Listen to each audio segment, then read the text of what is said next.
Estar en Italia, en Turín, en el mítico Estadio Comunale, defendiendo por primera vez en la historia los colores patrios, pero sin poder llevar en su pecho el escudo español, puesto que la Federación no se lo permitió. Hablamos de 1971, evidentemente era otra época y por fortuna las cosas han cambiado, aunque por supuesto mucho han de avanzar todavía. Pero veamos cuál ha sido la historia de poco más de 40 años de esta selección española. El fútbol femenino en España tuvo que nacer al amparo de la clandestinidad.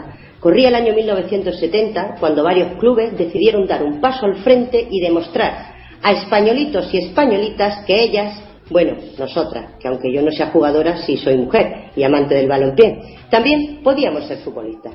No obstante, la primera referencia de la que he podido tener constancia acerca del fútbol femenino en España la encontramos en el mundo deportivo y es nada más y nada menos que de 1914, concretamente del 31 de mayo. Bajo el titular Las niñas futbolísticas, este periódico catalán hacía la crónica que sinceramente voy a reproducir de forma literal porque no tiene desperdicio.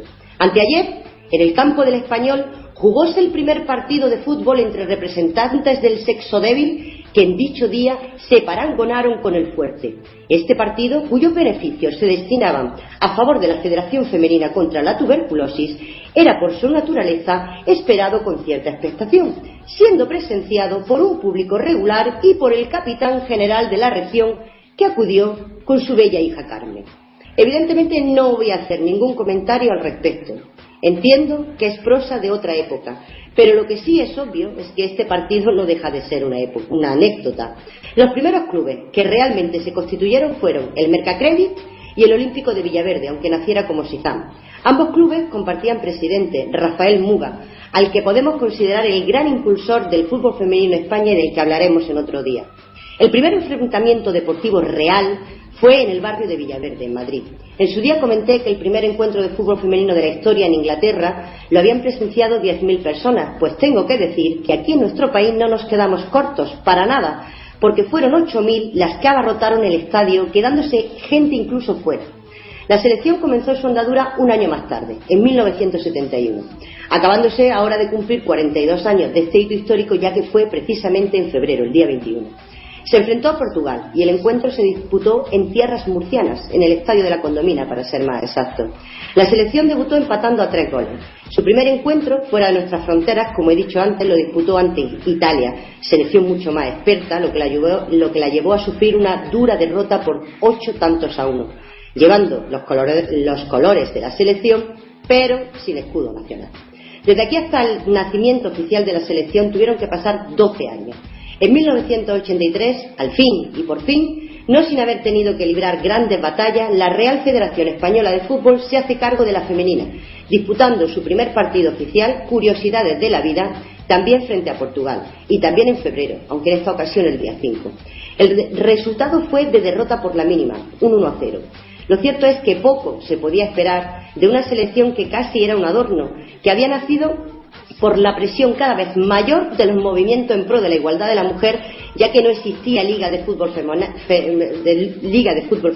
De hecho, no existió hasta 1988.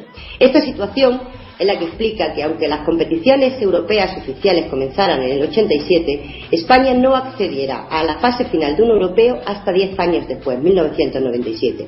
Por cierto, la única vez que lo ha disputado y haciendo un papel extraordinario, ya que consiguió su mayor logro en la absoluta, que fue quedar como tercera, siendo eliminadas por las italianas en las semifinales. El pasado mes de octubre conseguía por segunda vez acceder a una fase final de un europeo y esperamos con gran expectación ver qué son capaces de hacer nuestras titanas en Suecia, aunque hemos de tener en cuenta que el grupo en el que han quedado encuadrados es muy duro y mucho más experimentado. En lo que se refiere a la participación de la Roja Femenina en los mundiales de fútbol, pues hasta ahora, en los 6 que se han disputado, no ha conseguido clasificarse y para el próximo, el de Canadá de 2015, tampoco estará. Actualmente la selección ocupa el puesto 18 del mundo según el ranking FIFA, habiendo ocupado su mejor posición en junio del año pasado. La selección está dirigida por Ignacio Quereda desde 1988, ahí es nada.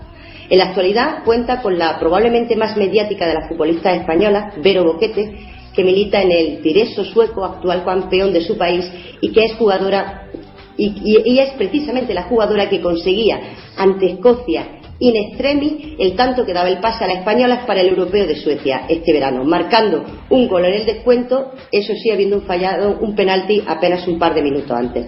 No obstante, no quiero que nos quedemos con un mal sabor de boca, ni que creamos que la salud del fútbol femenino en España no es buena, ni mucho menos.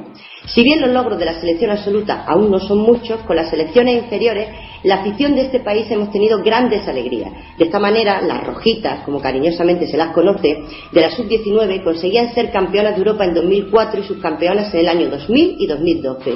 De la misma manera, la selección femenina sub-17 también cuenta con un palmarés espectacular. En 2010 fueron terceras en la Copa del Mundo femenina, habiendo sido campeonas de Europa ese mismo año, y el siguiente y en 2009 subcampeonas.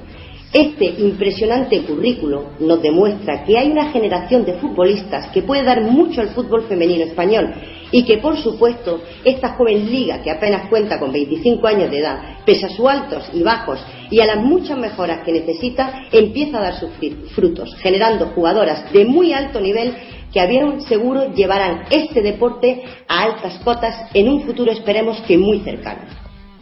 Muchas gracias, una espectacular como siempre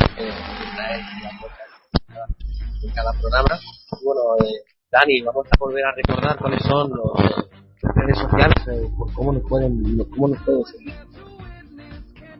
Bueno, pues las redes sociales habituales son nuestro Twitter, @ffemeninoradio, nuestro Facebook, que es facebook.com/ffemenino, nuestra web, que es ffemenino.es, y nuestro correo electrónico por si quieres tener alguna queja, sugerencia